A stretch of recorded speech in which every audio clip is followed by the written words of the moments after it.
Hello my dear friends, welcome to our YouTube channel. రీసెంట్గా జరిగిన తెలంగాణలోని గ్రూప్ 3 ఎగ్జామ్స్ రీసెంట్గా జరిగింది. ఈ ఎగ్జామ్స్లో పేపర్ 2లో భాగంగా మనకి పాలిటీ సబ్జెక్ట్ ఉంది. ఈ పాలిటీ సబ్జెక్ట్లో దాదాపు 50 ప్రశ్నలు అడగడం జరిగింది. 50 ప్రశ్నలను కీని ఎక్స్ప్లెయిన్ చేయడం జరుగుతుంది విత్ రీజన్స్తో. అవసరమైన చోట దాన్ని నేను అక్కడ మెన్షన్ చేయడం కూడా జరిగింది పేపర్ తీసుకొని. ఈ కీని చూడటం వల్ల నెక్స్ట్ మనకి గ్రూప్ 2 ప్రిపరేషన్ కూడా చాలా ఉపయోగపడుతుంది. మనం ఎక్కడ తప్పులు చేసాము, ఎక్కడ ఏంటి క్వశ్చన్ చదవటంలోన, ఆన్సర్ని అర్థం చేసుకోవడంలోన ఎక్కడ ఏ తప్పు చేసామని మనకు అర్థమవుతుంది. కాబట్టి మనకి పాలిటీ అయినా హిస్టరీ అయినా ఏ పేపర్లో అయినా ప్రశ్న అనేది జాగ్రత్తగా 1-2 సార్లు చదివి అక్కడ కీవర్డ్ ఏమి ఇచ్చాడు, క్వశ్చన్ ట్యాగ్ ఏముందని అర్థం చేసుకొని చదివినట్లయితే మనం తప్పు ఆన్సర్ గుర్తించడానికి అవకాశం ఉండదు. ఆ విధంగా ప్రశ్నను జాగ్రత్తగా చదవాలి. మన పాలిటీ విషయానికి వచ్చినట్లయితే క్రింది వాటిలో లోక్సభ తన కార్యనిర్వాహక అధికారాల చెలాయింపులో వాడే పద్ధతులు ఏవి అని ఇక్కడ ప్రశ్న రావడం జరిగింది. చూసినట్లయితే ఇక్కడ కార్యనిర్వాహక అధికారాలు చెలాయింపులో వాడే పద్ధతులు ఏవి? ఇక్కడ కాలింగ్ అటెన్షన్ మోషన్ అంటాం, సావధాన తీర్మానాన్ని ప్రవేశపెడుతుంది లోక్సభ. అదేవిధంగా ప్రశ్నలు మరియు సప్లిమెంటరీ అంటే అనుబంధ ప్రశ్నలు అడగటం కానీ, ప్రశ్నల ద్వారా కానీ అడగటం ద్వారా కానీ, అనుబంధ ప్రశ్నలు అడగటం ద్వారా కానీ సమాధానం రాబట్టడానికి అవకాశం ఉంది ఈ లోక్సభకి. మరి 0 అవర్ అంటే శూన్య గంట అంటాం, అంటే 0 అవర్ శూన్య సమయం. మరి ఇది రికార్డ్స్లో నమోదు చేయరు. ఈ 0 అవర్లో చర్చించుకునే అంశాలని పార్లమెంటు లేదా లోక్సభ యొక్క లేదా రాజ్యసభలో రికార్డ్స్లో నమోదు చేయరు. కావున ఇది అంటే లోక్సభ యొక్క కార్యకలాపాల్లో 0 అవర్ అనేది ఉండదు. వాస్తవానికి ఈ ప్రశ్నలో కొంచెం తెకిమికి ఉన్నదండి. ఈ ప్రశ్న డిలీట్ చేయడానికి ఎక్కువగా అవకాశం ఉన్నటువంటి ప్రశ్న. ఎందుకంటే చూసినట్లయితే చూడండి, లోక్సభ కార్యనిర్వాహక అంటే ఎవరు చేస్తారండి? కేవలం అధికారంలో ఉన్న పార్టీ లేదా మంత్రి మండలి లేదా క్యాబినెట్ మాత్రమే కార్యనిర్వాహక అధికారాలు చెలాయిస్తుంది. మరి కార్యనిర్వాహక అధికారాలు చెలాయించేటప్పుడు సావధాన తీర్మానం అదే ప్రవేశపెడుతుంది. ప్రశ్నలు వాళ్ళ అధికార పార్టీలోని లేదా క్యాబినెట్లో సభ్యులు అడగవచ్చు, ఇతరులు కూడా అనుబంధ ప్రశ్నలు అడగవచ్చు. కానీ ఈ అవిశ్వాస తీర్మానం ఎవరు ప్రవేశపెడతారు? పార్టీ మంత్రి మండలి కాకుండా వేరే పార్టీ వాళ్ళు, వేరే సభ్యులు ప్రవేశపెడతారు. అంటే అవిశ్వాస తీర్మానం అనేది ఇక్కడ కార్యనిర్వాహక అధికారం కాదు, శాసన అధికారం ఇది శాసన అధికారం. మరి ఈ శాసన అధికారం అంటే ఇక్కడ చూడండి, ఎగ్జిక్యూటివ్ పవర్స్ అని అడిగిండు. ఎగ్జిక్యూటివ్ పవర్స్ ఆఫ్ లోక్సభ అన్నాడు. మరి ఎగ్జిక్యూటివ్ పవర్స్ ఆఫ్ లోక్సభ అన్నప్పుడు ఇది రాదు. కానీ వాస్తవానికి ఇక్కడ ఏమడగాలంటే లెజిస్లేటివ్ పవర్స్ అని అడిగినట్లయితే ఈ కాలింగ్ అటెన్షన్ మోషన్ వస్తుంది. అంటే లెజిస్లేటివ్ అంటే ఏంది? శాసనశాఖలో అటు ఆ శాసనశాఖ అంటే ఏంది? లోక్సభలో ఉన్న సభ్యులు అందరూ వస్తారు. అవి అధికారంలో ఉన్న పార్టీ సభ్యులు వస్తారు, ఇతర సభ్యులు కూడా వస్తారు. కాబట్టి అందరూ సంబంధం ఉంటుంది. కాబట్టి ఏ రైట్ అవుతుంది, బి రైట్ అవుతుంది, డి రైట్ అవుతుంది. 0 అవర్ అనేది శూన్య గంట అంటే ఇది నమోదు చేయరు కాబట్టి ఇది ఉండదు. కాబట్టి సరైన సమాధానం అంటే ఏబిడి ఉన్నది మొదటిది సరైన సమాధానం అవుతుంది. కానీ ఇక్కడ ఎగ్జిక్యూటివ్ అన్నాడంటే ఇది కూడా ఉండదు. ఏ మరియు బి అనే ఆప్షన్ లేదు. కాబట్టి ఇది కొంచెం కాంప్లికేటెడ్ ఇష్యూ. ఇది గుర్తుంచుకోండి, ఈ తేడాన్ని మీరు తెలుసుకోండి. నెక్స్ట్, రాజ్య విధాన ఆదేశక సూత్రాలను రాజ్యాధికారుల నైతిక సంవేదనలని ఎవరు అభివర్ణించారు? ఇక్కడ మనకి ఆదేశక సూత్రాలను ఇంప్లిమెంట్ చేసేటప్పుడు ప్రధానంగా ఇద్దరు గురించి చర్చించుకోవాల్సి వస్తుంది. ఒకటి డాక్టర్ బిఆర్ అంబేద్కర్ గారు, నెక్స్ట్ బిఎన్ రావు గారు. బిఆర్ అంబేద్కర్ ఆదేశక సూత్రాలను ఏమన్నారంటే ఆర్థికపరమైన అంశాలను ప్రతిపాదిస్తుంది అని ఇక్కడ మెన్షన్ చేయడం జరుగుతుంది. ఆర్థికపరమైన అంశాలు, ఏదైనా ప్రభుత్వం చేయదలుచుకున్న ఆర్థికపరమైన అంశాలను గురించి ఈ ఆదేశక సూత్రాలు తెలియజేస్తే, బిఎన్ రావు గారు మోరల్ వాల్యూస్ని తెలియజేస్తారు. అంటే ప్రభుత్వాలు ప్రజలకు చేయవలసిన బాధ్యతలను, కనీస బాధ్యతలను, నైతిక బాధ్యతలను పేర్కొనడం జరిగింది. వాటిని రాజ్య ఆదేశక సూత్రాలు ప్రతిఫలిస్తాయని బిఎన్ రావు గారు పేర్కోవడం జరిగింది. కాబట్టి ఇక్కడ మోరల్ పర్సెప్షన్ అన్నారు కాబట్టి ఇక్కడ బిఎన్ రావు అనేది సరైన ఆన్సర్. కింది ప్రకటనలను పరిశీలించండి లేదా పరిగణించండి. ఇక్కడ చూడండి, పరిగణించండి అన్నాడు. రాష్ట్ర పునర్వ్యవస్థీకరణ చట్టం 1950 ప్రకారం ప్రాంతీయ మండళ్ళు ఏర్పాటు చేయడం జరిగింది. ఇది సరైన ఆన్సరే. ప్రాంతీయ మండలిని ఇక్కడ చూసినట్లయితే జోనల్ కౌన్సిల్స్ అంటాం. జోనల్ కౌన్సిల్స్ని 1956 పునర్వ్యవస్థీకరణ చట్టం ప్రకారమే ఏర్పాటు చేశారు. మరి అంతర్రాష్ట్ర నీటి వివాదాల చట్టము 1956 నీటి వివాదాల ట్రిబ్యునల్ని ఏర్పాటు చేస్తుంది. ఇది కూడా సరైన ఆన్సరే. మరి నీటి ట్రిబ్యునల్స్ని ఏర్పాటు చేసేది కూడా ఈ అంతర్రాష్ట్ర నీటి వివాదాల చట్టం 1956. ఈ రెండు చట్టాలు కూడా సరైనవి. కాబట్టి ఏ మరియు బి అనే ఆప్షన్ రెండు సరైనవి. ఇక్కడ చూడండి, సరైనవి అని అడిగారు. ఆ key point question tag important. Next, భారత ఎన్నికల సంఘానికి సంబంధించి కింది ప్రకటనలను పరిగణించండి. ఇక్కడ కూడా పరిగణించండి అన్నాడు, ఏవి సరైనవి అన్నాడు. ప్రశ్నను జాగ్రత్తగా చూడాలి. రాజ్యాంగంలోని 15వ భాగం ఎన్నికల సంఘం ఏర్పాటు సంబంధించింది. ఇది 324 నుంచి 329 వరకు ఉంటే 15వ భాగం అంటే ఇది సరైనదే. మరి ఇక్కడ సరైనది అన్నాడు కాబట్టి మనం సరైనదే చదవాలి, సరికానిది అన్నప్పుడు సరికాని దాని నుంచి చూసుకుంటూ రావాలి. ప్రజాప్రాతినిధ్య సవరణ చట్టం 1996 దీన్ని బహుళ సభ్యుల సంస్థగా మార్చారు. ఇది 96 కాదు, ప్రజాప్రాతినిధ్య చట్టం కూడా కాదు, 1993లో సుప్రీంకోర్టు తీర్పు తర్వాత దీన్ని బహుళ సంస్థగా మార్చడం జరిగింది. 93 అంటే ఇది తప్పు. మరి ఒక సుప్రీంకోర్టు న్యాయమూర్తి తొలగింపు విధానం మాదిరిగానే ప్రధాన ఎన్నికల కమిషనర్ని తొలగించవచ్చు. ఓన్లీ ఎన్నికల కమిషనర్లని ప్రధాన ఎన్నికల కమిషనర్ సుప్రీంకోర్టు న్యాయమూర్తిని ఏ విధంగా అయితే ప్రత్యేక మెజార్టీ పార్లమెంట్లో 2/3 మెజార్టీ ద్వారా తొలగిస్తారో అదేవిధంగా ప్రధాన ఎన్నికల కమిషనర్ని కూడా అలాగే తొలగిస్తారు. కాబట్టి సి అనేది రైటు. జనరల్గా చూసుకుంటే ఇక్కడ బి అనేది ఉందంటే ఇది తప్పు, ఇక్కడ బి ఉంది కాబట్టి ఇది తప్పు, ఇక్కడ బి ఉంది కాబట్టి ఇది కూడా తప్పు. మరి చూసుకున్నట్లయితే ఏ మరియు సి మాత్రం రైట్. ఈ విధంగా కూడా ఎలిమినేషన్ మెథడ్ ద్వారా కూడా మనం ఆన్సర్ని గుర్తించవచ్చు. ఏ మరియు సి మాత్రమే సరైనది. ఇది 96 అని ఉంది కాబట్టి కాదు. నెక్స్ట్ కింది ప్రకటనలు పరిశీలించండి. 2015లో నీతి ఆయోగ్ను ప్రణాళికా సంఘం స్థానంలో ఏర్పాటు చేశారు. నీతి ఆయోగ్ పాలక మండలిలో రాష్ట్రాల ముఖ్యమంత్రులు మాత్రమే ఉంటారు. ఇక్కడ చూసినట్లయితే సరైనవి అని అడిగారు. 2015లో నీతి ఆయోగ్ను ప్రణాళికా సంఘం స్థానంలో స్థాపించడం జరిగింది. సరైన ప్రశ్న, రైట్. ఇది స్టేట్మెంటు. నీతి ఆయోగ్ పాలక మండలిలో రాష్ట్రాల ముఖ్యమంత్రులు ఉంటారు అంటే రైటే, కానీ మాత్రమే ఉంటారని అడిగాడు కదా. మరి రాష్ట్రాల ముఖ్యమంత్రులు మాత్రమే ఉంటారంటే యూటీలు కూడా ఉంటారు, యూటీ పాలకులు కూడా ఉంటారు. ఆ యూటీ పాలకులు ఖచ్చితంగా అసెంబ్లీ ఉన్న కేంద్రపాలిత ప్రాంతాల ముఖ్యమంత్రులు ఉంటారు, అసెంబ్లీ లేని కేంద్రపాలిత ప్రాంతాల పాలకులు అంటే లెఫ్టినెంట్ గవర్నర్స్ కూడా ఉంటారు. కాబట్టి ఇక్కడ మాత్రమే అని అడిగాడు కాబట్టి ఈ స్టేట్మెంటు తప్పు. సో ఏ మాత్రమే సరైంది. ఈ మాత్రమే అనే పదం లేకోకుండా నీతి ఆయోగ్ పాలక మండలిలో రాష్ట్రాల ముఖ్యమంత్రులు ఉంటారు అన్నట్లయితే రెండు రైట్ అయ్యాయి. కానీ మాత్రమే అంటే కాదు కదా, కేంద్రపాలిత ప్రాంతాలకు సంబంధించిన పాలకులు కూడా ఉంటారు. సో ఏ అనేది మాత్రమే రైటు. ఎందుకని చాలా జాగ్రత్తగా చదవాలి. కీవర్డ్ ఏంటి అనేది మనం చాలా మాత్రమే అన్నామంటే ఖచ్చితంగా దాంట్లో ఏదో ఒక లాజిక్ ఉన్నట్లే, అది గుర్తుంచుకోండి.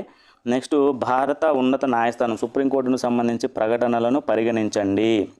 ఇక్కడ చూడండి ప్రకటనలు ఇచ్చాడు. ఇది రాజ్యాంగంలోని అన్ని అంశాల విషయంలో ఒక ప్రత్యేకమైన చివరి వివరణకర్త.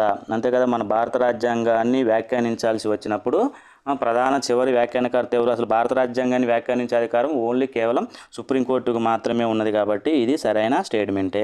రాజ్యాంగంలోని పొందుపరిచిన ఆదర్శాలను వాస్తవ రూపం దాల్చేటట్లు చేయడం దీని ప్రధాన విధి. ఇది చాలా చాలా ఇంపార్టెంట్. రాజ్యాంగంలోనే ఏవైతే ఆదర్శాలు ఉన్నాయో ఆదర్శాలన్నింటినీ కూడా వాస్తవ రూపం దాల్చేటట్టు చేయడం. ఆదర్శాలు అంటే ఒక విధంగా ప్రాథమిక హక్కులు కావచ్చు, అటువంటి అంశాలన్నింటినీ కూడా వాస్తవ రూపం దాల్చి చేయడం దీని ప్రధాన విధి. అంటే ప్రాథమిక హక్కులకు విరుద్ధమైన ఏ చట్టాలు చేసినా కానీ అవి చెల్లనేరు అని సుప్రీంకోర్టు న్యాయ సమీక్ష ద్వారా వాటిని కొట్టివేయడం జరుగుతుంది. అంటే ప్రాథమిక హక్కులకు విరుద్ధంగా ఉన్న ఏ చట్టమైనా కొట్టివేసే అధికారం దీనికి ఉన్నదంటే రాజ్యాంగంలోని ఆదర్శాలన్నింటినీ కూడా వాస్తవ రూపం దాల్చేటట్టు చేస్తుంది. కాబట్టి బి కూడా సరైనది. మరి రాజ్యాంగ ప్రవేశను తనకు తానే మార్చే అధికారం దీనికి కలదు. అంటే రాజ్యాంగ ప్రవేశికను మార్చే అధికారం సుప్రీంకోర్టుకు ఉందా? లేదు. మన రాజ్యాంగాన్ని సవరించాలన్నా రాజ్యాంగంలోని అంశాలని మార్చాలన్నా ఎవరికి అధికారం ఉంటుంది? పార్లమెంటుకు మాత్రమే ఉంటుంది. పార్లమెంటుకు మాత్రమే ఉంటుంది. కానీ ఇక్కడ సుప్రీంకోర్టుకు ఉందంటే ఈ స్టేట్మెంటు తప్పు. మరి ఆదేశిక సూత్రాల అమలుకు సంబంధించి కూడా దీని విధి విస్తరించబడింది. అసలు ఆదేశిక సూత్రాలకే న్యాయ సంరక్షణ లేదు, కేవలం ప్రాథమిక హక్కులకు మాత్రమే ఉంది. మరి దీని అమలుకు సంబంధించిన ఇంకా క్వశ్చన్ అనేది ఇక్కడ అసలు అనవసరం. ఎందుకంటే ఆదేశ సూత్రాల అమలుకు సంబంధించి సుప్రీంకోర్టుకి ఎటువంటి అధికారం లేదు, అమలు చేయాలని చెప్పడానికి లేదు, కేవలం ప్రాథమిక హక్కులకు మాత్రమే ఉంది. ఈ డి అనేది కూడా తప్పు.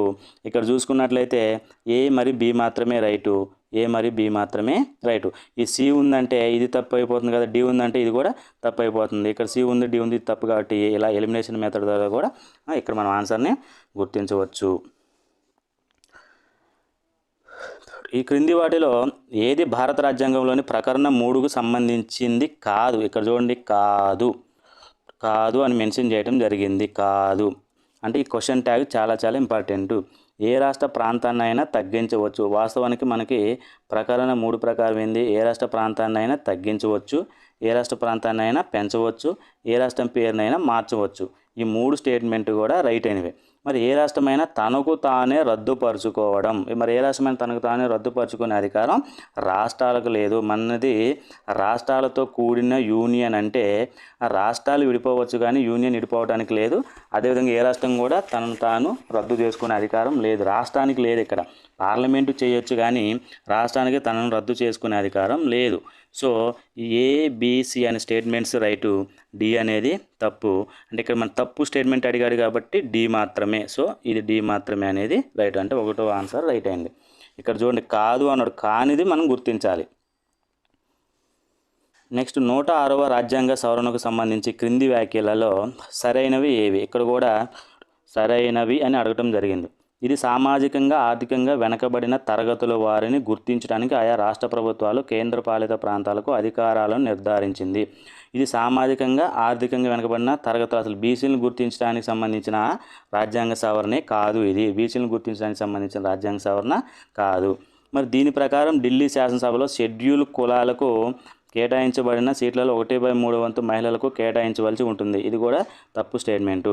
ఇది ప్రతి రాష్ట్ర శాసనసభలో మహిళలకు సీట్లు రిజర్వ్ చేయడానికి అవకాశం కల్పించింది. ఇది సరైన స్టేట్మెంటు. ఈ చట్ట నియమ నిబంధనలు అన్ని నియోజకవర్గాల పునర్విభజన తదుపరి మాత్రమే వర్తిస్తాయి. ఈ రెండు కూడా సరైన స్టేట్మెంట్స్. ఇక్కడ సిడి అనేది లేదు ఎక్కడ కూడా, కాబట్టి ఈ క్వశ్చన్ అనేది రాంగ్ క్వశ్చన్, లేదా ఆప్షన్స్ అయినా రాంగ్ అయి ఉండాలి. ఈ దాదాపుగా ఇది డిలీట్ అవ్వడానికి అవకాశం ఉన్న ప్రశ్న. మళ్ళీ నేను మీకు ఒకసారి ఎక్స్ప్లెయిన్ చేస్తున్నా చూడండి. ఇక్కడ చూసినట్లయితే సామాజికంగా ఆర్థికంగా వెనకబడిన తరగతులను గుర్తించేది అయితే కాదు, కాబట్టి ఇది తప్పు. మరి ఇక్కడ అసలు ఏంది 106వ రాజ్యాంగ సవరణ ఏంటంటే పార్లమెంటుకు సంబంధించి లోక్సభ కానీ అదేవిధంగా వివిధ రాష్ట్రాల అసెంబ్లీలలో మహిళలకు 1/3 వంతు సీట్లను రిజర్వ్ చేసే సంబంధించిన బిల్ ఇది చట్టంగా మారుతుంది. చూసినట్లయితే చూడండి, ఇది 106వ రాజ్యాంగ సవరణ అనేది మహిళలకు లోక్సభ మరియు రాష్ట్రాలు కేంద్రపాలిత ప్రాంతాల్లోని అసెంబ్లీలు ఉన్న ప్రాంతాల్లోని మహిళలకు 1/3 వంతు సీట్ల రిజర్వేషన్ చేయడానికి సంబంధించిన రాజ్యాంగ సవరణ చట్టం ఇది. దీనిని 2026 తర్వాత జరిగే నియోజకవర్గాల పునర్విభజన తర్వాత దీన్ని చేపట్టడం జరుగుతుంది. సో ఇక్కడ చూసినట్లయితే ఇది సరైన స్టేట్మెంటే. మహిళలకు సీట్లు రిజర్వ్ చేయడానికి అవకాశం కల్పించింది. మరి చట్ట నియమ నిబంధనలన్నీ కూడా నియోజకవర్గాల పునర్విభజన అంటే 2026 తర్వాత నియోజకవర్గాల పునర్విభజన ఉంటుంది. 2026 తర్వాత జరిగిన జనాభా గణన ఉంటుంది కదా, ఆ జనాభా గణన అంటే 2037లో జరుగుతుంది. ఆ జనాభా లెక్కల ఆధారంగా ఇంప్లిమెంట్ చేయటం జరుగుతుంది. అంటే ఈ 2026 తర్వాత ఇది ఇంప్లిమెంట్ చేస్తారు. మరి అంటే ఈ రెండు స్టేట్మెంట్స్ సరైనవే. కానీ ఢిల్లీ శాసనసభలో 1/3 వంతు ఇక్కడ చూడండి షెడ్యూల్ కులాలకు కాదు, ఇక్కడ మహిళలకు అన్నట్లయితే ఈ స్టేట్మెంట్ కూడా సరైన స్టేట్మెంట్ అయ్యేది. కానీ షెడ్యూల్ కులాలకని ఎక్కడ కూడా ప్రత్యేకంగా ఈ 106వ రాజ్యాంగ సవరణ చట్టంలో మెన్షన్ చేయలేదు. మహిళలు అందరికీ కలిపి 1/3 కానీ ప్రత్యేకంగా షెడ్యూల్ కులాలకని మెన్షన్ చేయలేదు. కాబట్టి ఇది తప్పు స్టేట్మెంటు. కానీ ఆప్షన్స్లో మనకి ఇది లేదు, ఏబిసిడి లేదు, ఎక్కడ కూడా సిడి అనే ఆప్షన్ లేదు. కాబట్టి ఇది సరికానిది అని అడిగినట్లయితే ఏ మరియు బి వస్తాయి. సరైనది కాకుండా సరికానిది అన్నట్టయితే ఏ మరియు బి వస్తుంది. కానీ సరైనది అన్నాడంటే ఇక్కడ ఆప్షన్స్ లేవు. ఈ క్వశ్చన్ డిలీట్ అవ్వడానికి అవకాశం ఉన్న ప్రశ్న గమనించగలరు. నెక్స్ట్, క్రింది ప్రకటనలు పరిశీలించండి. ఇది మనకి సంబంధించి ఇది పాలిటీ ప్రశ్న కాదండి, మనం చూద్దాం తర్వాత. మరి గవర్నర్ ఆర్డినెన్స్లను జారీ చేసే అధికారం సంబంధించిన క్రింది వ్యాఖ్యలను పరిశీలించండి అన్నాడు. ఇది ఆ గవర్నర్ ఆర్డినెన్స్లను జారీ చేసే అధికారం. 213 ప్రకారం గవర్నర్ ఆర్డినెన్స్ జారీ చేస్తారు. 123 ప్రకారం రాష్ట్రపతి. 123నే మార్చి రాస్తే మనం 213 వస్తుంది ఈ వ్యాఖ్యలు. మరి విచక్షణ అధికారం కాదు, గవర్నర్కి ఆర్డినెన్స్ జారీ చేసి. విచక్షణ అధికారం అంటే ఏంది? గవర్నర్ యొక్క సొంత నిర్ణయం. విచక్షణ అధికారం అంటే గవర్నర్ యొక్క సొంత నిర్ణయం. మరి దీనిని కాదు అన్నాడు. మరి సొంత నిర్ణయం కాదు, దీనిని మంత్రుల సహాయ సలహా మేరకు సెలవించబడుతుంది. గవర్నర్ ఆర్డినెన్స్ ఎప్పుడు కూడా ముఖ్యమంత్రి ఆధీనంలో ఉన్న మంత్రి మండలి సలహా మేరకైన ఉత్తర్వునంటే ఈ ఆర్డినెన్స్ని జారీ చేస్తారు. ఆయన సొంత నిర్ణయం కాదు, కాబట్టి ఇది సరైన స్టేట్మెంటే. వీటిని గవర్నర్ ఏ సమయంలోనైనా ఉపసంహరించుకునే అధికారం ఉంది. ఆర్డినెన్స్ యొక్క కాల పరిమితి మామూలుగా అయితే 6 నెలల కాలం ఉంటుంది. 6 నెలల లోపు ఏ దేని పర్పస్ అయితే జారీ చేయడం జరుగుతుందో అది పూర్తయినప్పుడు దీనిని ఉపసంహరించుకునే అధికారం గవర్నర్కి ఉంటుంది. కాబట్టి ఏ మరియు బి రెండు కూడా సరైనవే. గుర్తించండి, అటువంటి చిన్న చిన్న డిఫరెన్సెస్ ఉంటాయి. భారత రాజ్యాంగ సభ సమావేశాల నిర్వహణ మొత్తం కార్యాచరణలో అనుసరించిన పద్ధతులు క్రింది వాటిలో ఏవన్నారు? ఇక్కడ చూసినట్లయితే అభ్యంతరాల విషయంలో రహస్య ఓటింగు, సర్దుబాటు నియమం, సర్వసమ్మతితో నిర్ణయీకరణ, చాకచక్యమైన ఎంపిక మరియు దిద్దుబాటు. ఇక్కడ చూడండి, అభ్యంతరకర విషయంలో రహస్య ఓటింగు. భారత రాజ్యాంగ సమావేశాలు నిర్వహించినప్పుడు రహస్య ఓటింగ్, కొన్ని అంశాల్లో రహస్య ఓటింగ్ కూడా జరిగింది. మరి ఇక్కడ అభ్యంతరాల విషయంలో అంటే జనరల్గా ఏంటంటే భాగాలను ఎంపిక చేసే సమయంలో రహస్య ఓటింగ్ జరిగింది. మరి ఈ భాగాలను ఎంపిక చేసేటప్పుడు ఆ భాగాల మీద వచ్చిన అభ్యంతరాలే కదా మరి అభ్యంతరాలు జరిగినాయి కదా, అభ్యంతరాల మీద కదా ఓటింగ్ జరిగేది. మరి సో ఇక్కడ సరైన సమాధానం అంటే ఇది కూడా వస్తుంది, కానీ కొంచెం డౌట్ఫుల్ క్వశ్చన్ ఇది కూడా డిలీట్ అవ్వడానికి అవకాశం ఉన్న ప్రశ్న అయ్యి ఉండొచ్చు. సర్దుబాటు నియమం కొన్ని సందర్భాల్లో సర్దుబాటు చేసుకోవడం జరిగింది. అంటే ప్రాంతాలకు మనది భిన్నత్వంలో కలిగిన ఏకత్వం అంటాం కదా, భిన్నమైన సంస్కృతులను కలిగిన దేశం కాబట్టి కొన్ని సందర్భాల్లో సర్దుబాటు పద్ధతిని కూడా పాటించారు. మరి సర్వసమ్మతితోనే అన్నీ నిర్ణయించారు. అంటే భారత ప్రజలమైన మేము ఈ రాజ్యాంగాన్ని ఆమోదించుకొని సమర్పించుకుంటున్నామంటే అందరూ కూడా సర్వసమ్మతి ఆమోదం తీసుకోవడం జరిగింది. మరి చాకచక్యమైన ఎంపిక దిద్దుబాటు అంటే ఇక్కడ సెలక్షన్ అంటాం, వివిధ దేశాల నుంచి మనకు అవసరమైన అంశాలని తీసుకోవడం, వాటిని మాడిఫికేషన్ చేయడం మనకు తెలిసిన విషయమే. వివిధ దేశాల రాజ్యాంగాల నుంచి మన భారత రాజ్యాంగం అనేక అంశాలను గ్రహించింది. సో ఇది రైటే, కొంచెం కాంప్లికేటెడ్ ఉన్నది మాత్రం ఇది. మరి కేవలం భాగాల విషయంలోనే రహస్య ఓటింగ్ జరిగింది. మరి ఆ భాగాల మీద కూడా అభ్యంతరాలు ఉండబట్టే కదా రహస్య ఓటింగ్ జరిగింది అనేది. మరి దీన్ని బట్టి ఏ అనేది లేదు కాబట్టి సరైనదంటే బీసీడీ. మరి ఏబిసిడి కూడా ఉంది, మరి బీసీడీ కాబట్టి ఇది కొంచెం కాంప్లికేటెడ్ ప్రశ్నే. వాస్తవానికి 4 సరైనవే, కాకపోతే ఈ 3 బీసీడీ అనేది కొంచెం ఎక్కువగా ఖచ్చితత్వం ఉన్న ఆన్సర్స్. సో ఈ ప్రశ్న అయితే దాదాపు ఎవరు పెట్టలేరండి. దాదాపు ఆ పబ్లిక్ అడ్మినిస్ట్రేషన్, ఆ పాలిటీ చదివిన వాళ్ళు అయితే, పీజీ చేసిన వాళ్ళు, అచ్చం ఆ సబ్జెక్ట్ రీసెర్చ్ చేసిన వాళ్ళు అయితేనే పెట్టగలుగుతారు ఇది. నెక్స్ట్, జిల్లా కోర్టు న్యాయమూర్తుల నియామకానికి సంబంధించిన కింది ప్రకటనలను పరిశీలించండి. మరి ఇక్కడ జిల్లా కోర్టుల న్యాయమూర్తులు అంటే రాష్ట్ర గవర్నర్ హైకోర్టును సంప్రదించి వీరిని నియమిస్తారు. 233 ఆర్టికల్ ప్రకారం ఇది కరెక్టే. గవర్నరు హైకోర్టును సంప్రదించి నియమిస్తాడు. జిల్లా న్యాయమూర్తిగా నియమించబడాలంటే 7 సంవత్సరాలకు తక్కువ కాకుండా అడ్వకేట్గా అనుభవం ఉండాలి. ఈ 7 సంవత్సరాలు తక్కువ కాకుండా అడ్వకేట్గా పనిచేసి ఉండాలి. హైకోర్టును సంప్రదించి గవర్నర్ నియమిస్తారు. అంటే ఏ మరియు బి 2 కూడా రైటే. సో ఇది ఆప్షన్ ఏ మరియు బి అనేది. నెక్స్ట్, చాలా డైరెక్ట్ క్వశ్చన్ ఇక్కడ అడగడం జరిగింది. చూడండి, రాజ్యాంగ సవరణలు అంశాలు నేను చాలాసార్లు మన క్లాసులో చెప్పడం జరిగింది. 61వ సవరణ దేనికి సంబంధించిందండి? ఇక్కడ చూడండి, ఓటింగ్ వయసు 21 నుండి 18 సంవత్సరాలు తగ్గింపు 1988. 61లో 21 లేదా 18/88 చాలాసార్లు చెప్పా. నెక్స్ట్, 86వ రాజ్యాంగ సవరణ ప్రాథమిక హక్కుగా విద్య, ఇది 2002లో ప్రవేశపెట్టడం జరిగింది. నెక్స్ట్, 97వ రాజ్యాంగ సవరణ 7 సహకార సంఘాలకు సంబంధించి సొసైటీలు 7 సంబంధించింది. రాజ్యాంగబద్ధ హోదా 2011. 101వ సవరణ వస్తు సేవల పన్ను, జిఎస్టీ ఒకే పన్ను కాబట్టి 101వ సవరణ అని చాలాసార్లు మెన్షన్ చేయడం జరిగింది. ఈ 10వ షెడ్యూల్ అంటే ఇది ఎలిమినేషన్ కాబట్టి 3, 5, 1, 2 కాబట్టి ఇది సరైన ఆప్షన్. నెక్స్ట్, భారత సుప్రీంకోర్టుకు సంబంధించి కింది ప్రకటనలను పరిగణించండి. అంతర్రాష్ట్ర వివాదాలు, కేంద్ర రాష్ట్రాల మధ్య వివాదాలు సుప్రీంకోర్టు ప్రాథమిక విచారణ పరిధిలోకి వస్తాయి. అంటే రాష్ట్రాల మధ్య వివాదాలు కావచ్చు, కేంద్రానికి రాష్ట్రాల మధ్య వివాదాలను సుప్రీంకోర్టు యొక్క ఇది ప్రాథమిక విచారణ పరిధి అండి.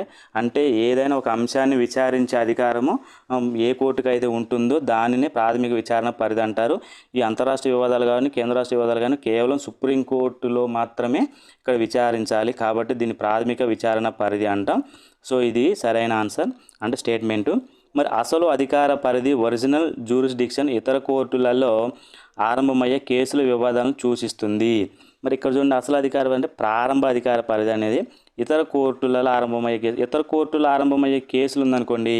మరి ఇతర కోర్టులు ఆరంభమయ్యేది మళ్ళీ అసలు అధికార పరిధిలోకి ఎట్లా వస్తుంది? సుప్రీంకోర్టుకి రాదు కదా. అదేమిటి?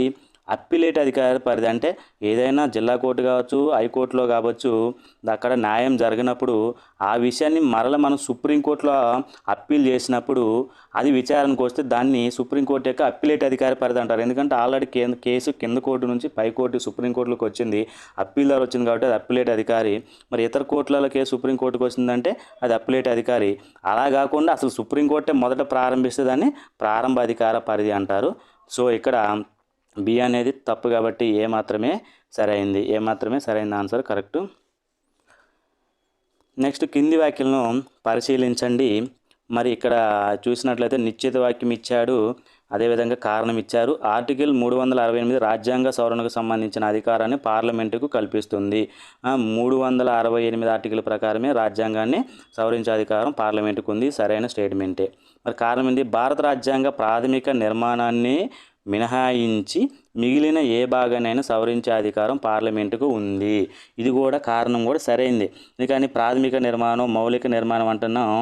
కేశవానంద భారతి కేసు కావచ్చు, గోలక్నాథ్ కేసు కావచ్చు, వివిధ సందర్భాల్లో సుప్రీంకోర్టు ఏం చెప్పింది, రాజ్యాంగం యొక్క మౌలిక నిర్మాణాన్ని మినహాయించి మిగిలిన ఏ భాగాన్నైనా సవరించే అధికారం పార్లమెంటుకు ఉంటుంది. అలాంటి సందర్భంలో ఆ సవరించిన రాజ్యాంగానికైనా పార్లమెంటు కట్టుబడి ఉండాలని తీర్పులలో సుప్రీంకోర్టు చెప్పడం జరిగింది. కాబట్టి ఏ మరియు 6 రెండు సరైనవి. 6 అనేది ఏకు సరైన వివరణే. అంటే ఏ భాగాన్నైనా సవరించే అధికారం 368 ప్రకారం ఉంది కాబట్టి సరైన వివరణే. సో 1వది సరైనది. నెక్స్ట్ కింద పేర్కొన్న ఆర్థిక సంఘాల చైర్మన్లు, ఇది కూడా డైరెక్ట్ క్వశ్చన్ అండి. 12వ ఆర్థిక సంఘం చూస్తే సి రంగరాజన్ గారు, 13వ ఆర్థిక సంఘం విజయ్ కేల్కర్ గారు, 14 వైవి రెడ్డి మన తెలుగువారు, 15వ ఆర్థిక సంఘం ఎన్కే సింగ్ గారు. 12వది 2003లో నియమించడం జరిగింది, 13 2007లో, 14 2013లో నియమించడం జరిగింది, 15 వచ్చి 2017లో నియమించడం జరిగింది. ఇది చూసినట్లయితే ఇంతవరకు ఇది డైరెక్ట్ క్వశ్చన్ చదువుకోండి. నెక్స్ట్ ఇప్పుడు 16వ ఆర్థిక సంఘం అరవింద్ పానగారియా అధ్యక్షుడిగా చైర్మన్గా ఉండటం జరిగింది. నెక్స్ట్ కొత్త చట్టం భారతీయ సాక్ష్య అధినియం కింది దేన్ని పునఃస్థాపితం చేస్తుంది అని ఇక్కడ ఇచ్చాడు. ఇక్కడ చూడండి, భారతీయ సాక్ష్య అని ఉంది, ఇక్కడ ఎవిడెన్స్ అని ఉంది. సో ఈ 3 చట్టాలు ఇండియన్ పెనల్ కోడ్ కావచ్చు, the code of criminal procedure కావచ్చు, కస్టమ్స్ రాపీ యాక్ట్. చూసినట్లయితే మనకి ఏది సరైనది ఇక్కడ చూసినట్టు భారతీయ సాక్ష్య అధినియం. సాక్ష్య అంటే ఎవిడెన్స్. ఈ విధంగా చూసుకుంటే ద ఇండియన్ ఎవిడెన్స్ యాక్ట్ అనేది సరైన ఆన్సర్. ఈ 3 వీటి మీద కూడా మార్పులు అడగడానికి అవకాశం ఉందని మనం గత వీడియోస్లో కూడా మనం చెప్పడం జరిగింది. మరొకసారి చదువుకోండి. క్రింది వాక్యాలలో ఏది ఒప్పు? ఇక్కడ ఒప్పు అని సరైన చూడాలి. మతపరమైన అల్పసంఖ్యాక వర్గాలకు మాత్రమే విద్యా సంస్థలను ఏర్పాటు చేసుకునే హక్కు కలదు. ఇక్కడ మాత్రమే అన్నాడంటే తప్పు స్టేట్మెంటు. ఎందుకని మతపరమైన అల్పసంఖ్యాక వర్గాలకు మాత్రం విద్యా సంస్థలను ఏర్పాటు చేసుకోవచ్చా? లేదు, అందరూ ఏర్పాటు చేసుకోవచ్చు. అన్ని వర్గాల వారు విద్యా సంస్థలను ఏర్పాటు చేసుకునే హక్కు కలదు భారతదేశంలో. సో ఇది తప్పు స్టేట్మెంటు. అల్పసంఖ్యాక వర్గాల సంస్థలకు రాష్ట్ర గ్రాంట్ల నుండి మినహాయింపు ఉందా? లేదు. ఇప్పుడు అల్పసంఖ్యాక వర్గాలు మైనారిటీస్కి వాళ్ళకి సంబంధించి ప్రత్యేకమైన గ్రాంట్లు ఉన్నప్పటికీ రాష్ట్రానికి సంబంధించిన ఏ గ్రాంట్ నుండి అయినా అన్ని వర్గాల వారికి అవకాశం ఉంటుంది. అంటే మినహాయింపు అనేది ఉండదు, అందరికీ సమానంగా పంచడం జరుగుతుంది కాబట్టి. సో ఇది కూడా తప్పు స్టేట్మెంటు. ఆయా రాష్ట్రాల గవర్నర్లకు వారి రాష్ట్రాల్లో షెడ్యూల్ కులాలు, షెడ్యూల్ తెగలను గుర్తించే అధికారం ఉందంటే లేదు. షెడ్యూల్ కులాలు, ఎస్సీ ఎస్టీలను గుర్తించే అధికారం కేవలం రాష్ట్రపతికి మాత్రమే కలదు. అవి రాజ్యాంగ పవర్సు. గవర్నర్ కేవలం నోటిఫై చేస్తాడు, రాష్ట్రపతికి నివేదిస్తాడు, ఆయనే గుర్తిస్తాడు. ఇక్కడ కేవలం రాష్ట్రపతి గవర్నర్కు ఓన్లీ బీసీలను, ఒక రాష్ట్రంలోని బీసీలను గుర్తించే అధికారం మాత్రమే కలదు. సో ఇది తప్పు స్టేట్మెంటు. రాజ్యాంగంలో షెడ్యూల్ కులాలు మరియు షెడ్యూల్ తెగలు అనే దానికి నిర్వచనం లేదు. సో ఇది మాత్రమే సరైన నిర్వచనం లేదు. 341లో కేవలం ఎస్సీ ఎస్టీలు బీసీలు ఎవరు ఎంతమంది ఉన్నారు, ఏ వర్గం ఏంటి అనేది మాత్రమే మెన్షన్ చేశారు. కానీ అసలు షెడ్యూల్ కులాలంటే ఏంది, షెడ్యూల్ తెగలంటే ఎవరు అనే దానికి నిర్వచనము లేదు. సో 4వది మాత్రమే సరైన ఆన్సరు. ఆర్థికంగా వెనకబడిన వర్గాల రిజర్వేషన్లకు సంబంధించిన ప్రకటనలు పరిశీలించండి. ఇక్కడ ఆర్థికంగా ఎకనామికల్లీ వీకర్ సెక్షన్స్ అంటాం ఈడబ్ల్యూఎస్ కేటగిరీలో సరైన అభ్యర్థి లేని ఎడల అట్టి ఖాళీని తదుపరి నియామకంకు బ్యాక్లాగ్ వేకెన్సీగా చూపబడుతుంది. ఇది తప్పండి. ఈడబ్ల్యూఎస్లో కనుక సరైన అభ్యర్థి లేనప్పుడు అది బ్యాక్లాగ్గా ఉండదు, అది ఓపెన్ కేటగిరీలోకి వస్తుంది.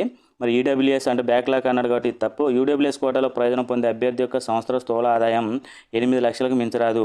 ఇది టీఎస్పీఎస్ సంబంధించి ఈ నిబంధనలన్నీ వివిధ రాష్ట్రాలు ఏర్పాటు చేసుకుంటాయి కాబట్టి ఈడబ్ల్యూఎస్ను గుర్తించే అధికారం రాష్ట్రాలకు మాత్రమే ఉంది. మరి ఆ రాష్ట్రాల్లో వారు రూపొందించిన నిబంధనల ప్రకారం నడుచుకోవాలి. ప్రజెంట్ తెలంగాణలో 8 లక్షలకు మించరాదు కాబట్టి సో బి మాత్రమే సరైనది. నెక్స్ట్, ఈ క్రింది వాటిలో రాజ్యాంగ హోదా కలిగిన ఏ సంస్థ కేంద్ర రాష్ట్రాల మధ్య ఆర్థిక వనరుల పంపిణీకి సిఫారసు చేస్తుంది? డైరెక్ట్ క్వశ్చన్ అండి. కేంద్రము మరియు రాష్ట్రాల మధ్య ఆర్థిక వనరుల పంపిణీ చేసేది ఎవరు? ఆర్థిక సంఘం. Direct question. నెక్స్ట్, దిగువ ఇచ్చిన పట్టికలోని ప్రాథమిక హక్కులు, ప్రాథమిక విధులను వాటి సంబంధిత ప్రకారంతో జతపరచండి. ఇది కూడా డైరెక్ట్ క్వశ్చన్. భావ ప్రకటన స్వేచ్ఛ హక్కు వచ్చేసి ఆర్టికల్ 19(1)(a). ఒకే తప్పుకు 2 శిక్షల నుండి రక్షణ ఆర్టికల్ 20. ఒకే తప్పుకు 2 శిక్షల నుండి రక్షణ కల్పించడం. నేరము శిక్ష నుండి తప్పించుకునే అధికారం ఇది 20. హోదాల రద్దు అంటే ఏంది? రాజభరణాలు కావచ్చు, బిరుదులు కావచ్చు, రద్దు అనేది ఆర్టికల్ 18. న్యాయ సహాయ హక్కు ఆర్టికల్ 21లో జీవించే హక్కులో భాగంగా న్యాయాన్ని సహాయంగా పొందే హక్కు కూడా వ్యక్తిగత స్వేచ్ఛలో భాగంగా సుప్రీంకోర్టు వివిధ తీర్పులలో పేర్కోవడం జరిగింది. ఇక్కడ చూడండి, ఉచిత న్యాయ సహాయం అనేది 39(a)లో ఆదేశక సూత్రాల్లో ఉంది. కానీ ఇది ప్రాథమిక హక్కు కాదు. ఇక్కడ ప్రాథమిక హక్కులు మాత్రమే మెన్షన్ చేశాడు కాబట్టి ఇండైరెక్ట్గా న్యాయ సహాయ హక్కు అనేది ఆర్టికల్ 21లో ఉంటుంది.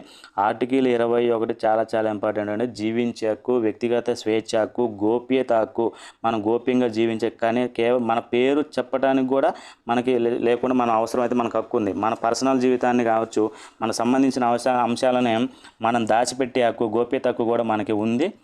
అదేవిధంగా న్యాయాన్ని పొందే హక్కు కూడా ఉంది. కాబట్టి ఇది ఆర్టికల్ 21లో భాగం, ఇది ఆర్టికల్ 21. సో ఈ ఆప్షన్ చూసిన ఆన్సర్ అయితే ఇది 1 అనేది సరైన ఆన్సర్. ప్రస్తుత భారత ఎన్నికల సంఘం కూర్పు ఏమిటి? ప్రస్తుత భారత ఎన్నికల సంఘం డైరెక్ట్ అసలు మెథడ్ ఏంది? ఒక ముఖ్య ఎన్నికల కమిషనరు, 2 కమిషనర్స్ ఉంటారు. స్టేట్మెంట్ చూద్దాం. ముఖ్య ఎలక్షన్ కమిషనరు, ఇది రైటే. ఉప ఎన్నికల కమిషనర్ ఉంది, ఉప లేదు కదా, తప్పు ఇది. ఒక ముఖ్య ఎలక్షన్ కమిషనరు, సంయుక్త సహాయ అనేది కూడా లేదు. ఒక ముఖ్య ఎన్నికల కమిషనరు, 2 ఎన్నికల కమిషనర్లు, ఇది సరైన స్టేట్మెంట్. ఒక ముఖ్య ఎలక్షన్ కమిషనరు, అదేవిధంగా 3 ఎలక్షన్ కమిషనర్, 3 లేదు, 1+3 లేదు కదా, 1+2నే. అంటే ఎలక్షన్ కమిషన్లోని 3కి సమాన హోదా ఉన్నప్పటికీ అందులో ఒక సీనియర్ వ్యక్తిని అంటే చీఫ్ ఎలక్షన్ కమిషనర్గా నియమించడం జరుగుతుంది. కాబట్టి 1+2 ఉన్నది కాబట్టి 3 మాత్రమే సరైంది. నెక్స్ట్ ఇక్కడ ఎంపీ బెజ్ బార్వా లేదా బి బార్వా కమిటీ నియామకం దేనికి సంబంధించిందంటే, ఇక్కడ చూసినట్లయితే దేశంలోని ఇతర ప్రాంతాలలో నివసిస్తున్న ఈశాన్య రాష్ట్రాల ప్రజలకు సంబంధించింది.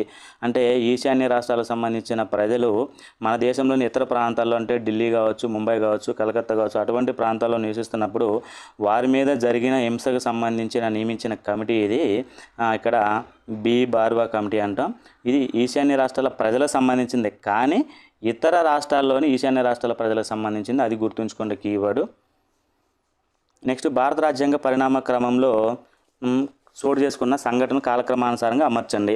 ఇక్కడ క్రిప్స్ రాయబారం వచ్చేసి 1942, భారత స్వాతంత్ర చట్టం వచ్చేసి ఇక్కడ 1947 జూలైలో ప్రవేశపెట్టడం జరుగుతుంది. ఆగస్టులో మన స్వాతంత్రం ఇచ్చారు. రాజ్యాంగ ఆమోదం వచ్చేసి 1949. మౌంట్ బాటన్ ప్రణాళిక వచ్చేసి ఇది కూడా 47, కన్ఫ్యూజ్ కామాకండి, ఈయన మార్చిలో వస్తుండు. తర్వాత జూన్ 3న డిక్కీ బర్డ్ ప్లాన్ అంటే మౌంట్ బాటన్ ప్లాన్ అంటే జూన్లో ప్రవేశపెడతారు, ఇది జూలైలో. సో మనకి 42 అంటే ఏ రావాలి. నెక్స్ట్ వచ్చేసి మౌంట్ బాటన్ ప్రణాళిక డి రావాలి. తర్వాత వచ్చేసి భారత స్వాతంత్రాన్ని ప్రవేశపెట్టడం జరిగింది, స్వాతంత్రం వచ్చింది, బి వస్తుంది. తర్వాత రాజ్యాంగాన్ని మనం తయారు చేసుకుని ఆమోదించడం జరిగింది. ఇక్కడ క్రిప్స్ రాయబారం, తర్వాత మౌంట్ బాటన్ ప్లాను, దీన్ని ఆధారపడి బేస్ చేసుకొని స్వాతంత్ర చట్టం, ఈ స్వాతంత్రం వచ్చిన తర్వాత రాజ్యాంగ ఆమోదం. సో ఏడిబిసి అని ఉన్నది ఆప్షన్ సరైంది. నెక్స్ట్ ఇయర్స్ గుర్తున్నట్లయితే ఈజీగా ఉంటుంది, మన క్లాసులో విన్నట్లయితే చాలా ఈజీగా మనం గుర్తించవచ్చు. సుప్రీంకోర్టు వివిధ తీర్పులలో వెలువరించిన దాని ప్రకారం కింద పేర్కొన్న వాటిలో ఏవి భారత రాజ్యాంగం మౌలిక లక్షణాలు?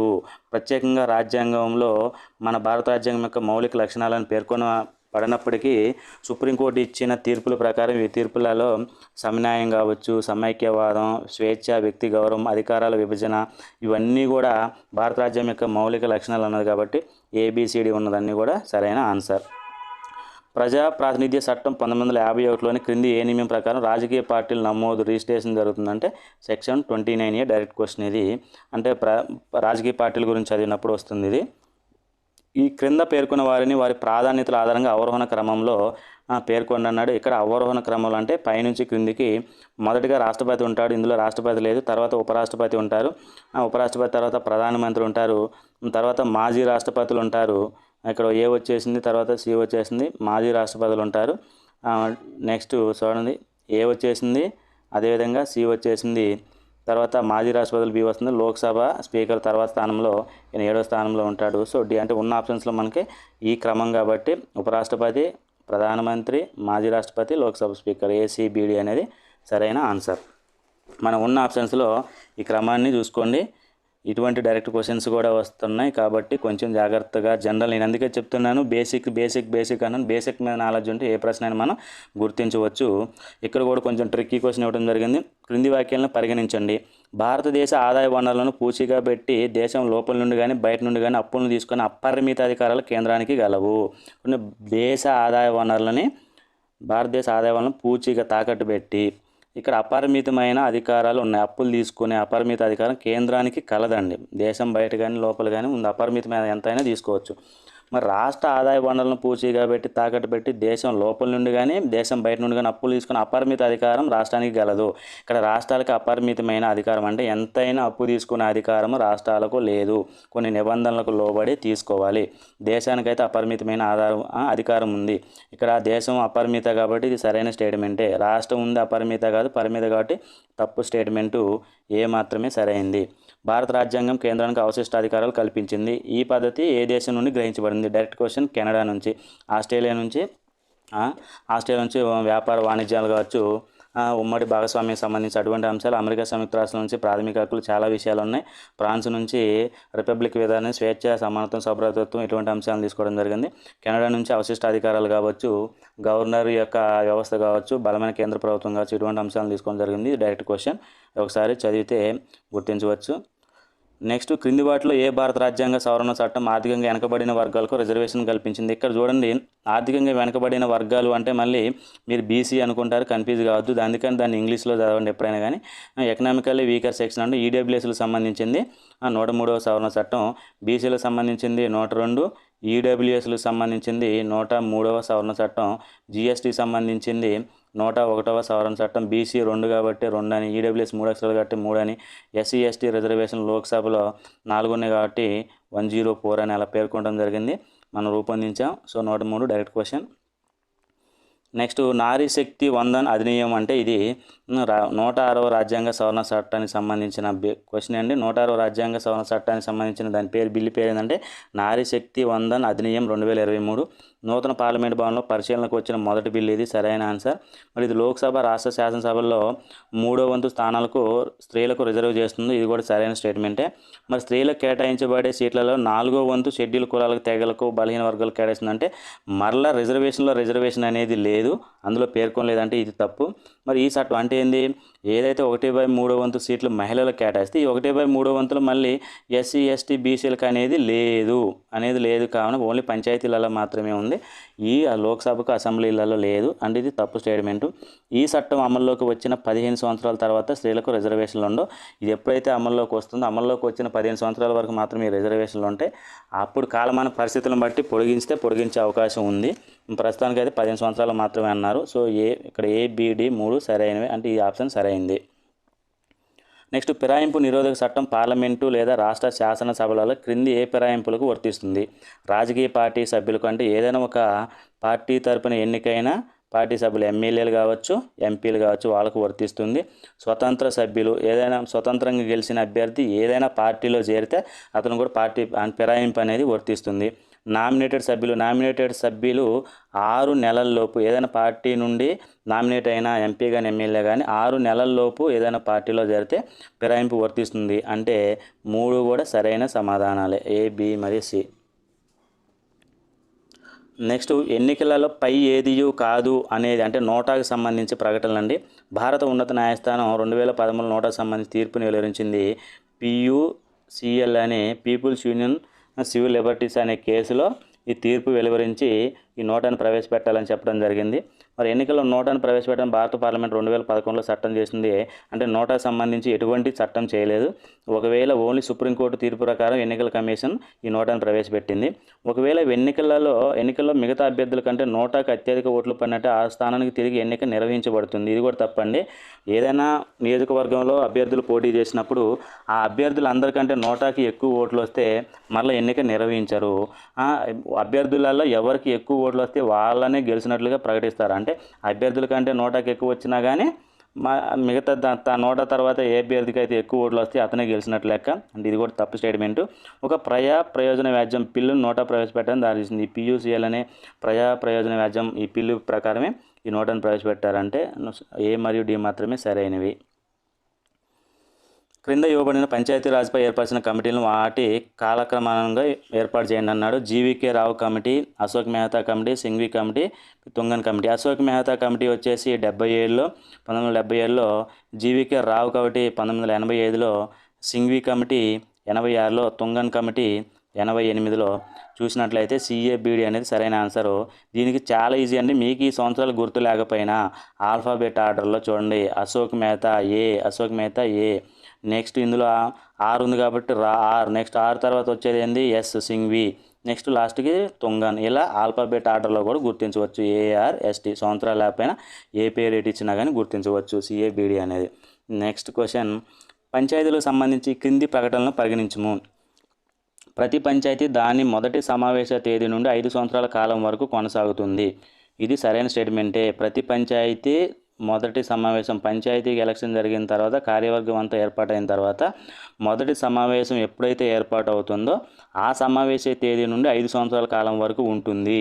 మరి ఎమ్మెల్యే ఎంపీలు అయితే వారు ప్రమాణ స్వీకారం చేసిన రోజు నుండి 5 సంవత్సరాల వరకు ఉంటుంది, ప్రమాణ స్వీకారం చేసిన రోజు నుండి. కానీ ఇక్కడ పంచాయతీ మాత్రం సమావేశమైన మొదటి తేదీ ఏ తేదీ అయితే ఉంటుందో ఆ తేదీ నుంచి 5 సంవత్సరాల వరకు సరైన స్టేట్మెంట్ ఇది. రాష్ట్ర ఎన్నికల సంఘం పంచాయతీలకు ఎన్నికలు నిర్వహిస్తుంది. రాష్ట్ర 243 K మరియు 243 ZA ఉండే ఈ రెండు కూడా పట్టణాలకి, అదేవిధంగా గ్రామ పంచాయతీలకి, పట్టణాలకు సంబంధించిన ఎన్నికల సంఘం. మరి ఈ రెండు కూడా రాష్ట్ర ఎన్నికల సంఘమే పంచాయతీలకు ఎన్నికలు నిర్వహిస్తుంది 243 K ప్రకారం. సరైన ఆన్సర్. మరి పన్నులు విధించి వసూలు చేసే చట్టాలను రూపొందించే అధికారం లేదా సాధికారత పంచాయతీలకు ఉంది? లేదు. ఎందుకంటే చూడండి, పన్నులు విధించడం, పన్నులు వసూలు చేసే అధికారం మాత్రమే పంచాయతీలకు ఉంది, కానీ ఆ చట్టాలను రూపొందించే అధికారం రాష్ట్రానికి మాత్రమే ఉంది. సో పంచాయతీలకి లేదు. సో C అనే స్టేట్మెంట్ తప్పు. మరి ఎలిమినేషన్లో చూసుకుంటే C ఉందంటే ఇది తప్పు, C ఉందంటే ఇది తప్పు.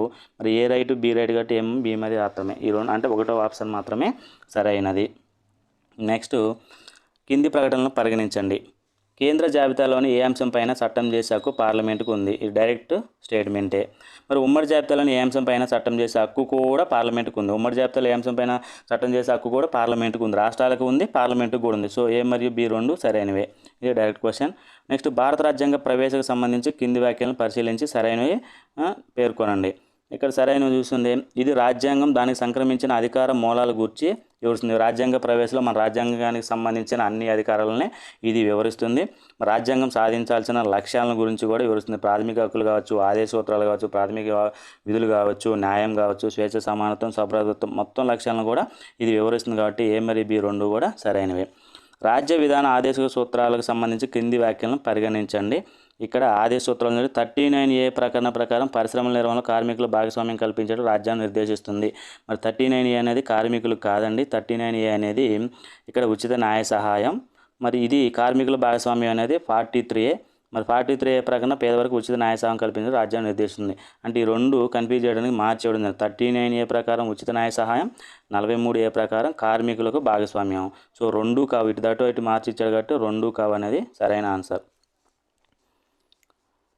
నెక్స్ట్, మానవ హక్కుల రక్షణ చట్టం 1993 ప్రకారం జాతీయ మానవ హక్కుల సంఘాన్ని ఏర్పాటు చేయడం జరిగింది.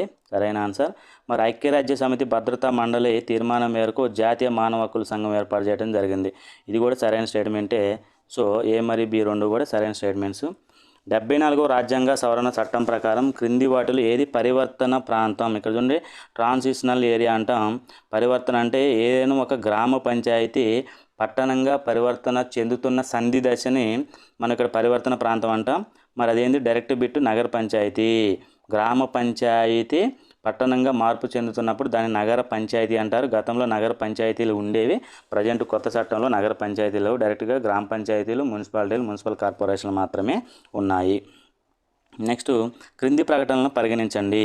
భారత రాజ్యాంగం కేంద్ర జాబితా, రాష్ట్ర జాబితా, ఉమ్మడి జాబితా అనే 3 అంశాలను కలిగి ఉంది.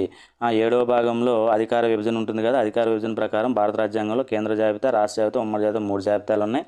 కేంద్రం రాష్ట్రాల మధ్య శాసన, ఆర్థిక, పాలనా అధికారాల పంపిణీ గురించి భారత రాజ్యాంగంలో పేర్కొంది. 11వ షెడ్యూల్ మరియు 11వ భాగం మరియు 12వ భాగంలో కూడా ఈ అధికారాల గురించి పేర్కొనడం జరిగింది.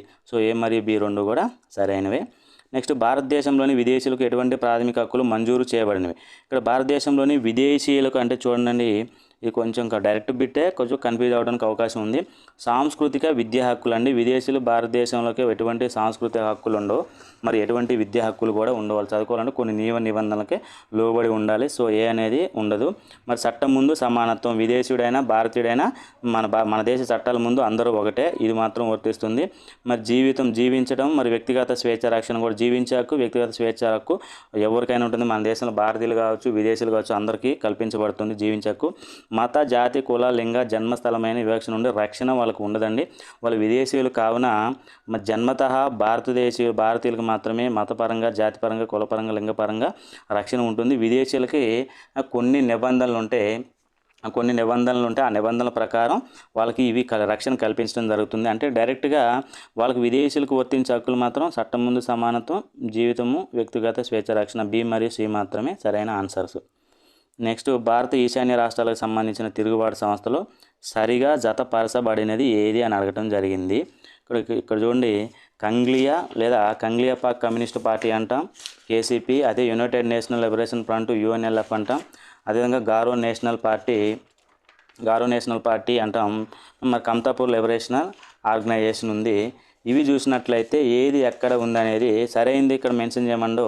మనకి సరైనది వచ్చేసి గారో నేషనల్ లిబరేషన్ ఆర్మీ మాత్రమే, మేఘాలయకి మాత్రమే సరైన ఆన్సరు. మరి కంగ్లియాపాక్ కమ్యూనిస్ట్ పార్టీ ఆఫ్ మణిపూర్ అంటాం, ఇది మణిపూర్కి సంబంధించింది. అదేవిధంగా United national liberation front of, ఇది కూడా మణిపూర్ అంటాం, ఫ్రంట్ ఆఫ్ మణిపూర్ అంటాం. ఈ రెండు కూడా మణిపూర్కి సంబంధించింది. మరి ఈ కమ్తాపూర్ అంటే ఇక్కడ నాగాలాండ్ ఇచ్చాడు కాబట్టి తప్పు, త్రిపుర ఇచ్చాడు కాబట్టి తప్పు, మణిపూర్ ఇవి. మరి కమ్తాపూర్ లిబరేషన్ ఆర్గనైజేషన్ అనేది మణిపూర్ ఇచ్చాడు, తప్పు ఇది వెస్ట్ బెంగాల్ మరియు అస్సాం ప్రాంతంలోని కొంత ప్రాంతాన్ని కమ్తాపూర్ రాష్ట్రంగా ఏర్పాటు చేయాలని చేస్తున్న ఒకటి సంస్థ. ఇది ఉగ్రవాద సంస్థ అంటాం, తిరుగుబాటు సంస్థ. మరి ఇచ్చిన ఆప్షన్స్లో సరైనది మాత్రం గారో. మేఘాలయలో గారో కొండలు ఉంటాయంటాం కదా, ఆ విధంగా గుర్తించండి, గారో. ఇది మాత్రమే సరైనది. నెక్స్ట్, ఇక్కడ చూసినట్లయితే సరైన జతను గుర్తించండి. కో వారెంటో ప్రొహిబిషన్ ఎబియస్ కార్పస్ సెర్సియరీ. ఇక్కడ అందుకని ఇటువంటి పాలిటీ ఇచ్చినప్పుడు కొన్ని ఇంగ్లీష్ వర్డ్స్ను కూడా డైరెక్ట్గా చదవమని చెప్పడం జరిగింది. కో వారెంటో అంటే విత్ వాద అథారిటీ అంటే ఏ అధికారం ద్వారా ప్రశ్నించడం, కాబట్టి సరైన జత అన్నప్పుడు మనకి ఇక్కడ ఒకటే స్టేట్మెంట్ ఉంది కాబట్టి ఇది మాత్రమే సరైనది. మరి ప్రొబిషన్ అనేది పాలనా ఏజెన్సీలకు వ్యతిరేకంగా ఇవ్వబడుతుంది. ఇక్కడ చూడండి, అడ్మినిస్ట్రేటివ్. ప్రొబిషన్ అనేది ఓన్లీ క్వాసీ జ్యుడిషియరీ అంటాం, న్యాయ సంస్థలకు మాత్రమే నిలుపుదల చేయమని. ప్రొబిషన్ అంటే నిలుపుదల చేయటం. ఆ నిలుపుదల అనేది ఏదైనా కేసు అనేది కోర్టు పరిధిలో ఉన్నప్పుడు పై కోర్టులు, కింది కోర్టులకు దాన్ని విచారించకుండా నిలుపుదల చేయమంటారు, దాన్ని ప్రొబిషన్ అంటాం. ఇక్కడ పాలన ఏజెన్సీలు అన్నాడు కాబట్టి ఇది తప్పు. అదేవిధంగా హెబియస్ కార్పస్ అంటే చట్టవిరుద్ధమైన చర్యలకు పాల్పడకుండా ఉండేందుకు కూడా, ఇది కూడా తప్పు. అంటే ఆల్రెడీ నువ్వు చట్టవిరుద్ధంగా పాల్పడి ఒక వ్యక్తిని అక్రమంగా బంధించినప్పుడు అతన్ని 24 గంటల్లోగా వదిలిపెట్టాలనేది హెబియస్ కార్పస్. మరి పాల్పడకుండా ఉండేందుకు కాదు, పాల్పడిన దాన్ని సరిచేయడానికి హెబియస్ కార్పస్. ఆల్రెడీ నువ్వు పాల్పడిను, దాన్ని సరిచేయడానికి హెబియస్ కార్పస్ జారీ చేసినప్పుడు అతను విడిచిపెట్టాలనేది ఇక్కడ రూలు. మరి పాల్పడకుండా ఉండేందుకు కాదు కాబట్టి ఇది కూడా తప్పు. సెర్సియరీ అంటే ఎగువ కోర్టు నుంచి దిగువ కోర్టులకు ఇచ్చేది, ఇది కూడా తప్పు. సెర్సియరీ అంటే ఏంటంటే ఏదైనా ఒక కేసుకు సంబంధించి దాని బదిలీ, స్థానచలనం అంటాం సెర్సియరీ అంటే. మరి ఏదైనా ఒక కేసు దిగువ కోర్టు నుంచి ఎగువ కోర్టుకు బదిలీ చేయమని హైకోర్టు, జిల్లా కోర్టులకు, సుప్రీంకోర్టు, హైకోర్టులకు ఏం చేస్తుంది, ఆ కేసు మీకు విచారించే అధికార పరిధి లేదు, దానిని మాకు బదిలీ చేయండి అంటది. అంటే దిగువ టు ఎగువకు ఉండాలి, కానీ ఇక్కడ ఎగువ నుంచి దిగువ అని అడగడం, ఇది కూడా తప్పు. డైరెక్ట్ ఒకటే ఆప్షన్ అడగడం జరిగింది కాబట్టి కన్ఫ్యూజ్ అవ్వడానికి అవకాశం లేదు. ఏ అధికారం అనేది ఒకటోది మాత్రమే సరైంది. ఈ చిన్న డిఫరెన్స్, లిటిల్ బిట్ డిఫరెన్స్ని మనం గుర్తించినట్లయితే ఈజీగా గుర్తించవచ్చు. నెక్స్ట్, భారత రాజ్యాంగంలోని ప్రాథమిక హక్కులకు సంబంధించి క్రింది వ్యాఖ్యలలో సరైనవి, ఇక్కడ కూడా సరైనవి. వాటికి రాజ్యాంగం ద్వారా రక్షణ కల్పించబడి అమలు చేయబడతాయి. ప్రాథమిక హక్కులకు రక్షణ కల్పించబడింది, సుప్రీంకోర్టు ద్వారా మనం వాటిని సాధించుకోవచ్చు. సరైన స్టేట్మెంటు. ప్రాథమిక హక్కులు సాధారణ శాసన ప్రక్రియ ద్వారా సవరించబడతాయి. సాధారణ శాసన ప్రక్రియ ద్వారా సవరించడానికి అవకాశం లేదు. కేవలం రాజ్యాంగ సవరణ అంటే 368 ఆర్టికల్ ద్వారా మాత్రమే, రాజ్యాంగ సవరణ ద్వారా మాత్రమే ప్రాథమిక హక్కులను సవరించగలుగుతాం. మరి ప్రాథమిక హక్కులకు భారత ఉన్నత న్యాయస్థానం రక్షకుడుగా ఉంటుంది, ఇది కూడా సరైన స్టేట్మెంటే. డైరెక్ట్ రాజ్యాంగ హక్కులన్నీ ప్రాథమిక హక్కులే అంటే ఇది తప్పండి. ఇక్కడే ఉంది కదా, మన రాజ్యాంగంలో పొందుపరిచిన హక్కులన్నీ ప్రాథమిక హక్కులు కావచ్చు, ఆదేశ సూత్రాలు కావచ్చు, మిగతా రాజకీయ హక్కులు కావచ్చు, అన్ని హక్కులు కూడా ప్రాథమిక హక్కులేనా? కాదు. ప్రాథమిక హక్కులన్నీ రాజ్యాంగ హక్కులే, కానీ రాజ్యాంగ హక్కులన్నీ ప్రాథమిక హక్కులు కాదు, ఇది గుర్తుంచుకోండి, ఇది తప్పు. సో ఏబిసి ఇక్కడ చూసినట్లయితే ఇక్కడ శాసన బి అనేది తప్పు కాబట్టి ఏ మరియు సి మాత్రమే సరైన ఆన్సర్. జాతీయ వెనుకబడిన తరగతుల కమిషన్కు దేని ద్వారా రాజ్యాంగ హోదా కల్పించబడిందంటే ఇక్కడ డైరెక్ట్ బిట్ ఇది. జాతీయ వెనుకబడిన తరగతులకు, బీసీలకు అంటే 2 అన్నాం కాబట్టి 102వ రాజ్యాంగ సవరణ చట్టం 2018. క్రింది వాటిలో ఏది భారత ప్రభుత్వ చట్టం 1935లో పొందుపరిచిన విధులలో భాగం కాదా అంటే ఫంక్షన్స్, ఇక్కడ విధులు అంటాం. ఇక్కడ చూడండి, యూనియన్ జాబితా, ప్రావిన్షియల్ జాబితా, ఉమ్మడి జాబితా, ఫెడరల్ జాబితా. 1935 చట్టం ప్రకారం, అంటే సైమన్ కమిషన్ ప్రతిపాదన ప్రకారం ఈ భారత ప్రభుత్వ చట్టం 1935లో భారత సమైక్యను ఏర్పాటు చేయడం జరిగింది. కానీ ఆ ఏర్పాటును రాష్ట్రాలు అదేవిధంగా సంస్థానాలు అంగీకరించడం వల్ల అమల్లోకి రాలేదు. మరి అది సమైక్య ప్రకారం ఫెడరల్ జాబితా, అదేవిధంగా సమైక్య జాబితా, అదేవిధంగా ప్రావిన్షియల్ జాబితా, ఉమ్మడి జాబితా ఉంది. యూనియన్ జాబితా అనేది లేదు. అప్పటికి భారతదేశం స్వాతంత్రం రాలేదు, యూనియన్గా అవతరించలేదు కాబట్టి యూనియన్ జాబితా కాదు. ఈ డిఫరెన్స్ గుర్తుంచుకోండి. స్వాతంత్రానికి ముందు అన్నీ కూడా ఫెడరల్స్, ప్రావిన్షియల్సే ఉంటాయి. ఇప్పుడు యూనియన్ అంటున్నాం, ప్రావిన్షియల్ అంటే రాష్ట్రాలు అంటున్నాం, ఉమ్మడి జాబితా ఉంది. ఇది కన్ఫ్యూజ్ అయ్యారు చాలామంది. యూనియన్ కాదు. యూనియన్ ఇప్పుడు రాజ్యాంగం అమల్లోకి వచ్చిన తర్వాత ఇప్పుడు యూనియన్ అంటున్నాం. అంతకుముందు ఏంది, ఫెడరల్ అని మాత్రమే అనేవారు. ఫెడరల్ జాబితా ఉంది. ఇది కేంద్ర జాబితా. ఫెడరల్ జాబితా అంటే ఇప్పుడు కేంద్ర జాబితాని యూనియన్ జాబితా అంటున్నాం. ఇప్పుడు ప్రావిన్షియల్ జాబితా అంటే ఇప్పుడు రాష్ట్ర జాబితా అంటున్నాం. ఉమ్మడి జాబితా ఎప్పుడు ఉందో అప్పుడు ఉంది కాంకరెంట్ లిస్టు. సో మనకి కాదు అన్నాడు కాబట్టి యూనియన్ లిస్ట్. ఇది సరైన ఆన్సర్. ఓకే, ఈ ఎక్స్ప్లెనేషన్ నచ్చినట్లయితే వీడియో లైక్ చేయండి, షేర్ చేయండి, మీ యొక్క కామెంట్స్ని తెలియజేయండి. మరి ఈ వీడియో నెక్స్ట్ మీకు గ్రూప్ 2 ప్రిపరేషన్కి ఉపయోగపడుతుందని నేను ఆశిస్తున్నాను. Okay friends, thank you very much.